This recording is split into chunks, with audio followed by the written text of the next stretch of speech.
Hi there! So in this video I'm going to explain how I lost 10 kilos over a period of 2 years using the law of attraction, and how the last 5 kilos were actually 8 months before my wedding, and how I did that without feeling restricted, without feeling hungry, using the law of attraction. I'm also going to dispel the myth that weight loss has to have anything to do with willpower. So if you've struggled in the past with willpower, if you feel guilty about losing weight and then gaining weight, I'm just here to say that it's really not your fault. I've got your back, and by the end of this video you're going to understand exactly the process to lose weight and keep it off for a lifetime. Hey, I'm Jenny Del Reeve, and for the best law of attraction and weight loss advice, subscribe to my channel, hit that bell to be notified when I post a new video every single Thursday. Okay guys, so let's get right into this. What I'm going to do today is really help you see the difference between aligned action and misaligned action. Now, what does that mean in normal words?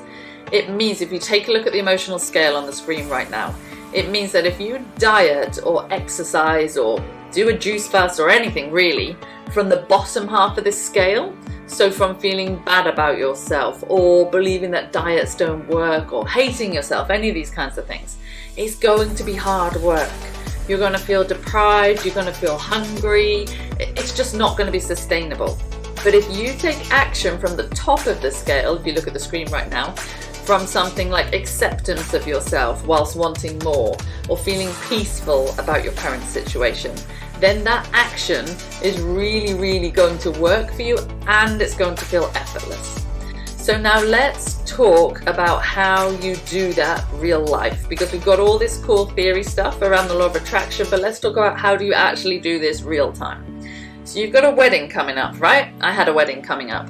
I still wanted to lose 5 kilos.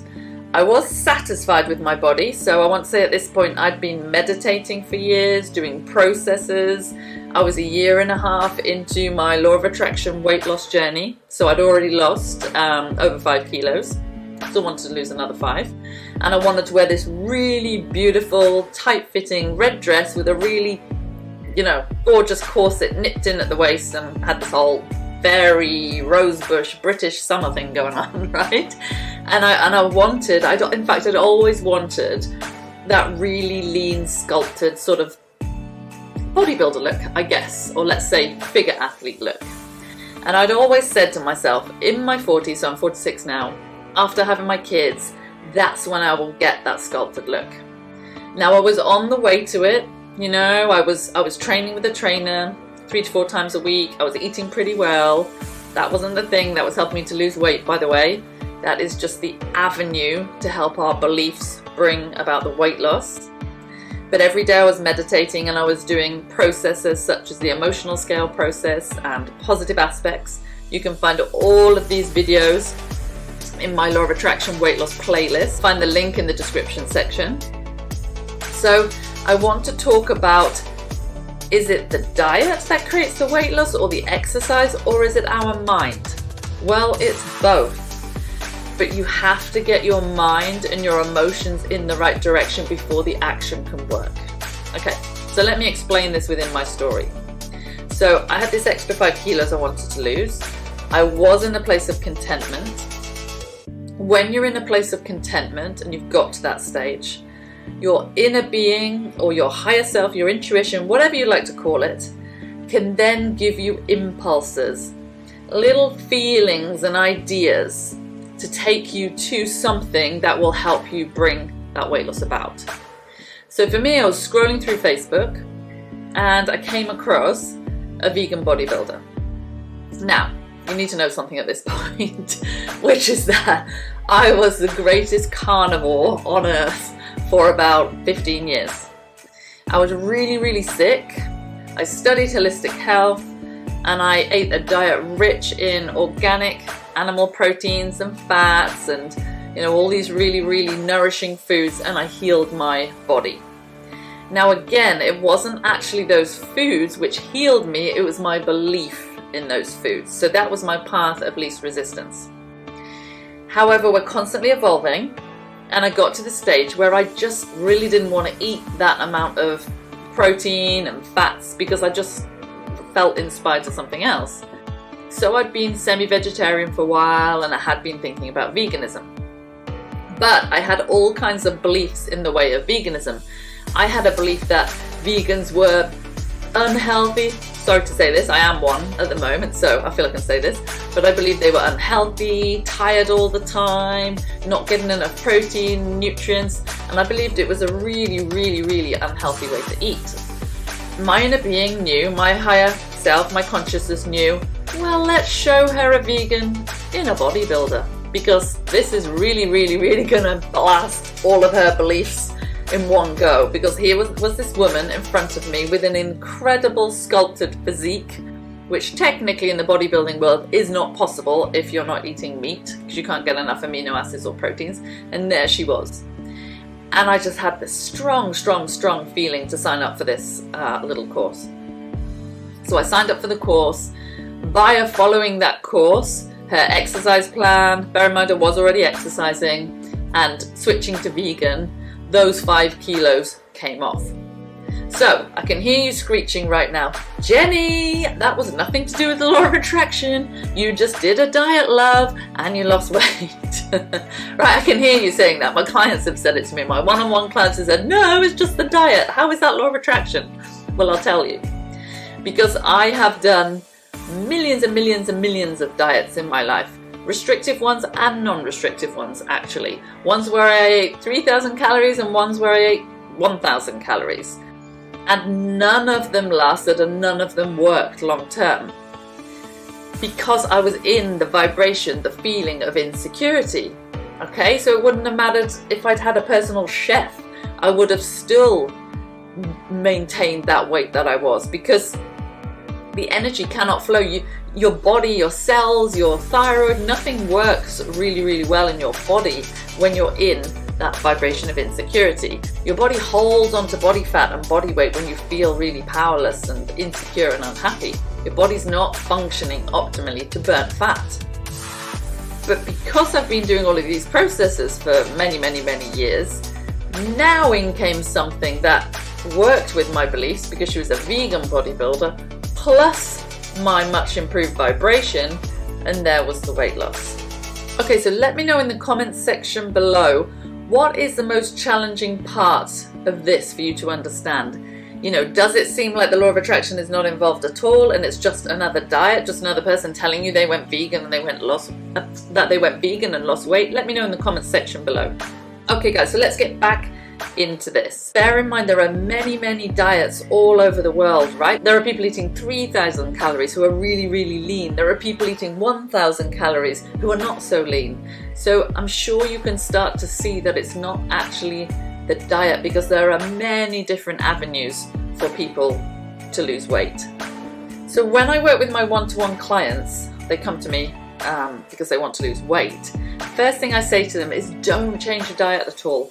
Sometimes I get them logging into my Fitness Pal, just so for later if they want to do some macros that we have, you know, a bit of data to start something with there, if that's their avenue for weight loss with me. But the first thing I do is I start to show them the emotional scale that you can see on the screen right now. And I get them creating really good awareness about where they're making their food choices from. Such as, oh my God, you know, my partner or my husband or my work colleague or my kids said this to me, and I went to insecurity or anger, and then I ate this. Or, I was feeling really, really good. I was feeling quite relaxed. I was just, you know, I'd done a meditation, or I was sitting by the river and I ate this chocolate fudge brownie and I didn't feel guilty afterwards. So I get my clients to start plotting all of their behaviors, their thoughts and their reactions around this scale. Then I look at things that trigger them. So a classic one, for example, is clothes shopping. Okay, so clients will say, you know, every time I go looking for clothes, I feel super insecure. I feel like the shop assistant's looking at me. I hate going for this size clothes. So that experience is never going to be good, because they're doing that from powerlessness or insecurity or jealousy or worry or any emotion on the lower half of that scale.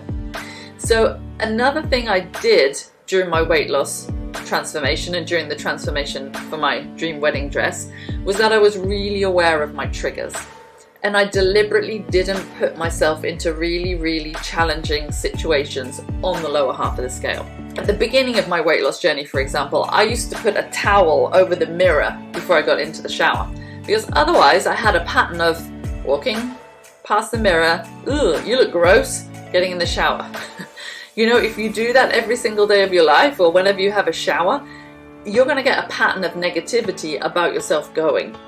And that's, you know, before you've even got to work or started your day or anything. So anything that you know is a trigger, such as clothes shopping or eating out with friends or anything, either don't go and do that thing for a while until you start to lose weight via this process, or use a process like the emotional scale technique to help you feel better about those actions as you do them to get a better result. Okay, so to summarize my wedding transformation, the 3 things that I did were: number 1, I slowly changed my beliefs about myself and my body, and I did that via meditation and the emotional scale process, and I'm going to give you an example in a second.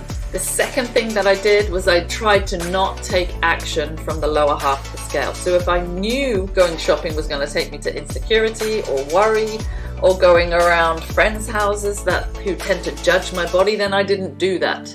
Or I did my scale process before I went to do that. And the third thing that I did was that once I got myself to this vibration of contentment, then I listened to the impulses and the ideas and the signals that came through from my inner being, such as buying that course from the vegan bodybuilder that led to me losing the extra 5 kilos. Okay, you guys, so I'm going to do a little emotional scale process for you live on my phone right here. So you guys can download this in the description section.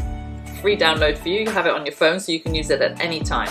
Now, I'm not going to go from the very bottom. On other videos I do, so you can check those out in the description section. But when I was wanting to lose my last 5 kilos, I wasn't actually in insecurity anymore. I was frequently accepting and contenting, just excited for more weight loss or more body transformation. And the lowest I tended to go to was a little bit of worry. So I'm going to do you a scale from worry, but bear in mind if you are lower, you'll need to start this process at the bottom. Okay, so it went something like this. Take a look at the screen right now. I'm worried I'm not going to be able to fit into that dress because I've paid a designer, you know, a huge amount of money. I've asked her to make it a little bit smaller than I am, even though it's bespoke, you know, she's done the boning, etc. This has got to go in the right direction, so there's a little bit of worry of what if this process doesn't work? Occasionally there was doubt. I'm doubt this dress is going to look great, or I'm doubtful I'm going to get that dream body within this time frame. I'm disappointed that I'm having these thoughts, you know. I teach this stuff to clients all over the world. Why am I having a bit of a freak out here? Why am I not trusting the process? I'm disappointed in myself. I'm overwhelmed by this whole eyes on the bride thing going on. You know, I really want to look great in this dress for myself, for my back then partner, who's now my husband, and all these people are going to be there, and you know, I feel a little bit overwhelmed by the whole thing. I'm impatient to get there. This is classic with weight loss. I can feel it coming. I'm really impatient to get there. Pessimism. Been here before. It's taken me all this time to get these 5 kilos off. I know it's a slow process. What if I can't get there? Boredom. This is a vibration. I'm sick and tired of this. I'm sick and tired of thinking about this. I just want to follow my process and get to the wedding, looking the way I want to look, and have a nice time on the way. Now, this is where you need to take a deep breath, where we go into the vibration of contentment. I'd also like to add some words such as acceptance, peacefulness, you know, contented where you are but still eager for more. It's not happiness. People confuse contentment with happiness. My contentment process was, I've used the law of attraction to get to here. It has worked. I haven't fluctuated. It's been a steady downward trend. I've still maintained muscle. You know, I haven't got really skinny, I haven't been hungry, feeling really good about it. So of course this is the next avenue to my next 5 kilos, you know, of course it's going to work. Hopefulness was, I'm really hopeful in the process because this has worked in all other areas of my life. This has worked with money, this has worked in my relationships, my friendships. I'm hopeful that the law of attraction is the only way that will ever work for weight loss, because it's all feeling based. We are what we think and feel. Optimism. I'm optimistic I can do this using the scale process, meditation, and all the other processes I use. Positive expectation. I know this is going to happen. I can feel it. You know, it's helped me get this far. Other people have done it using the law of attraction. There's evidence all around me that this is real. Eagerness. Oh, I'm really eager to get in that dress. I'm passionate about the law of attraction. I'm passionate about sharing this process with you guys. That was one of my thoughts of that. And I'm really empowered to help other people also lose weight by the law of attraction. So there's an example of my scale, my emotional scale process that I used to create my dream body. And I did get there. Okay, so if you would like to transform your body to fit into your beautiful wedding dress, always remember, line up the emotion first and then the action will follow. In fact, we call aligned action inspiration. There's a big difference between inspired action and motivated action. Motivated action is forcing yourself to do everything, not enjoying the process at all. It feels like hard work. You're literally trying to use willpower, which will only ever work in the short term. Okay, so I'm so passionate about the law of attraction and weight loss because it was such a massive challenge in my own life for so many years that I've written an ebook which has the exact step-by-step approach that I've used on myself and with my one-on-one clients to help them create their dream bodies. So if you would like to grab that, it is yours in the description section below. Now, I've loved hanging out with you guys, and please check out my other videos on the law of attraction and weight loss in this playlist, and I'll see you next time.